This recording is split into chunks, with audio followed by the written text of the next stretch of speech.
തൃണാവർത്താസുര വധത്തിനു ശേഷം ഗോപാലകന്മാർ ഭഗവാൻ ശ്രീകൃഷ്ണനെ കുറിച്ച് ഇപ്രകാരം പറയുന്നു. മായാമയനായ ഭഗവാന് അസാധ്യമായി ഒന്നും തന്നെ ലോകത്തില്ലല്ലോ. ജന്മാന്തരങ്ങളിൽ നാം ചെയ്ത കർമ്മങ്ങളുടെ ഫലങ്ങൾ യഥാക്രമം ദാനം ചെയ്ത് ഭഗവാൻ എന്നും ധർമ്മം പാലിക്കുന്നു. ആ ഭഗവാനെ എന്നും നാം പൂജിച്ചു പോന്നിരുന്നു. പഞ്ചയജ്ഞങ്ങൾ മുടക്കാതെ നാം നടത്തിപ്പോന്നു. ആ പുണ്യകർമ്മങ്ങളിലൂടെ ലഭിച്ച സുകൃതം മൂലമാണ് ബാലകനെ ഇപ്രകാരം തിരികെ ലഭിച്ചത്. ഇതേക്കുറിച്ച് ലഘുവായ അറിവെങ്കിലും നേടാൻ കഴിഞ്ഞിട്ടുള്ളവർ ഭഗവാൻ നാരായണന്റെ പാദകമലങ്ങൾ എപ്പോഴും ധ്യാനിക്കേണ്ടതാണ്. അവർക്ക് അഭിലാഷങ്ങളെല്ലാം സാധിക്കുന്നതിന് ഭഗവാൻ അനുഗ്രഹം നൽകുമെന്നതിൽ സംശയമില്ല. ഗോപാലകന്മാർ ഇങ്ങനെ പലതും ദൈവഭക്തിയോടുകൂടി പറയുന്ന സമയത്ത് പുത്രനായ കൃഷ്ണന്റെ സുന്ദര കളേബരം കണ്ടുകൊണ്ട് നന്ദഗോപൻ ലീനനായി കഴിയുകയായിരുന്നു. വാസുദേവൻ മുമ്പ് പറഞ്ഞതിൽ സത്യമുണ്ടെന്ന് അനുഭവത്തിൽ നിന്നും അറിഞ്ഞിരിക്കുന്നു. നന്ദഗോപനും യശോദയും വസുദേവനെ പ്രശംസിച്ചുകൊണ്ടിരുന്നു. തൃണാവർത്ത അസുരന്റെ വധത്തിനു ശേഷം 4-5 നാൾ സമാധാനമായി കടന്നുപോയി. അപ്പോൾ മറ്റൊരു അനുഭവം യശോദയ്ക്കുണ്ടായി. മടിയിൽ കിടക്കുന്ന കുഞ്ഞിന് ഭാരം കൂടിയതായി മുമ്പൊരിക്കൽ യശോദയ്ക്ക് അനുഭവപ്പെട്ടുവല്ലോ. അതിന്റെ കാരണം എന്തെന്ന് യശോദയ്ക്ക് കാട്ടിക്കൊടുക്കുവാൻ ഭഗവാൻ തുനിയുന്നതിന്റെ ഫലമാണ് ഈ പുതിയ അനുഭവം. സകല ചരാചരങ്ങളും അടങ്ങുന്ന ബ്രഹ്മാണ്ടം തന്നിൽ ഉണ്ടെന്ന് ഭഗവാൻ വെളിപ്പെടുത്തുന്നു.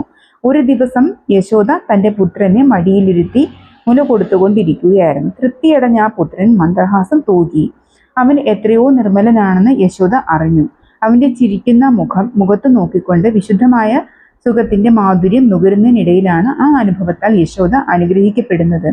മടിയിലിരിക്കുന്ന ആ ബാലൻ മുക്തിപ്രദനും മുനിവൃന്ദ നിഷേവിതനും ശരണാഗത വത്സലനും അവ്യയനും നിത്യനും ജന്മനാശഹരനും ചിന്മയനുമായ ഭഗവാനാണ് താനെന്ന് യശോദയുടെ കണ്ണുകൾക്ക് കാട്ടിക്കൊടുക്കുന്നു. വസുദേവന്റെ പുത്രനായി വ്രജത്തിലെത്തിയ ആ ബാലൻ തന്റെ യഥാർത്ഥ സത്യം എന്താണെന്ന് പ്രകാശിപ്പിക്കുന്നതിന് വേണ്ടി മന്ദഹാസത്തിന്റെ ശോഭയിൽ കോട്ടുവായിടുകയും അതിലൂടെ സമസ്ത ലോകങ്ങളും കാട്ടിക്കൊടുക്കുകയും ചെയ്തു. യശോദ കാണുന്നത് എന്തെല്ലാമാണ്!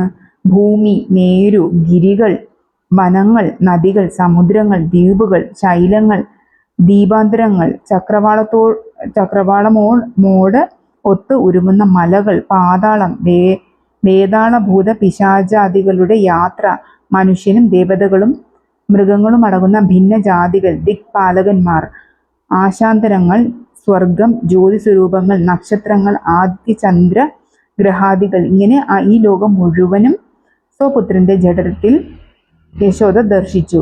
യശോദ അപ്പോൾ വിറങ്ങലിച്ചു പോയി. അവൾ രോമാഞ്ചമണിഞ്ഞ് കണ്ണുകൾ അടച്ചു. മേഘവർണ്ണനായ ഈ മകൻ സാക്ഷാൽ ജഗദീശ്വരനാണെന്ന് അവൾ അറിഞ്ഞു. അവൾ സംഭ്രമത്തിനു വിധേയയായി. അപ്പോൾ വീണ്ടും യശോദ മായാവശതയായി മാറി. എൻ്റെ മകൻ എന്ന ചിന്ത മാത്രം എപ്പോഴും അവളിൽ നിറഞ്ഞു നിന്നു. ഇപ്രകാരം യശോദ സന്തുഷ്ടിയായി കഴിയുന്ന കാലത്ത് ഗാർഗ മഹർഷി ഒരു സൗഭാഗ്യം പോലെ അവിടെ വന്നു ചേരുന്നു.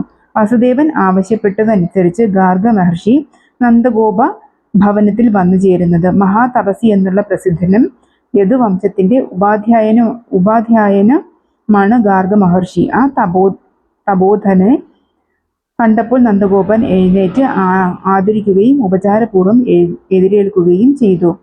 മഹർഷിയെ നന്ദഗോപൻ ഭദ്രപീഠത്തിൽ ഇരുത്തി ശുദ്ധജലം കൊണ്ട് മഹർഷിയുടെ പാദക്ഷാളനാദികൾ ചെയ്തു. ആ ജലം സ്വന്തം മൗലിയിൽ തളിച്ചുകൊണ്ട് നന്ദഗോപൻ ആ വിശിഷ്ടാദിയുടെ പാദങ്ങളിൽ നമസ്കരിച്ചു. അതിനുശേഷം മാമുനിയുടെ മുമ്പിൽ തൊഴുതുകൊണ്ട് നിന്ന് നന്ദഗോപൻ പറഞ്ഞു, സങ്കടങ്ങളിൽ വീണു വലയുന്ന എനിക്ക് നല്ലത് വരുത്തുവാനായി അങ്ങ് വന്നു ചേർന്നത് മൂലം ഞാൻ അത്യന്തം വിശുദ്ധനായി തീർന്നിരിക്കുന്നു. അങ്ങേപോലുള്ള ദിവ്യാത്മാക്കൾ ഇപ്രകാരം എഴുന്നള്ളിയാൽ ഇവിടെയുള്ള ആപത്തുകളെല്ലാം ഒഴിയുമെന്നത് തീർച്ചയാണ്. നല്ലത് വരുകയും ചെയ്യും. മൂലകൃതിയിൽ ഗാർഗ മഹർഷിയോട് നന്ദഗോപൻ പറഞ്ഞു തുടങ്ങുന്നത് ഏതാണ്ട് ഇങ്ങനെയാണ്. ഹേ ബ്രാഹ്മണോത്തമ, പരമപുരുഷാർത്ഥം പ്രാപിച്ചിരിക്കുന്ന പരിപൂർണ സ്വരൂപനായ നിന്തിരുവഴിക്ക് ഞങ്ങൾ എന്താണ് ചെയ്യേണ്ടത്? മാത്രമല്ല മഹാന്മാരുടെ സഞ്ചാരം ദുഃഖിതരും ഗൃഹസ്ഥാശ്രമത്തിൽ കഴിയുന്നവരുമായ അവരുടെ മംഗളത്തിന് സമർത്ഥമാകുന്നു എന്ന് സാമാന്യമായി പറയുകയും ചെയ്യുന്നു. ഞാൻ അങ്ങയുടെ ശരണാഗതനായ ഭൃത്യനാണ്. യദുകുലാധിപതി എന്ന നിലയിൽ അങ്ങയുടെ ശിഷ്യനുമാണ്. എപ്പോഴും ഞാൻ അങ്ങയുടെ ഭൃത്യനും ശിഷ്യനുമായി ഒരേ നിലയിൽ കഴിയുന്ന അവനാണെന്ന് അങ്ങ് ധരിക്കുമല്ലോ. വർണ്ണവിഭാഗങ്ങളിൽ ഏതിലുള്ളവർക്കും ആശ്രയമായിട്ടുള്ളത് നിഗ്രഹാനുഗ്രഹങ്ങൾക്ക്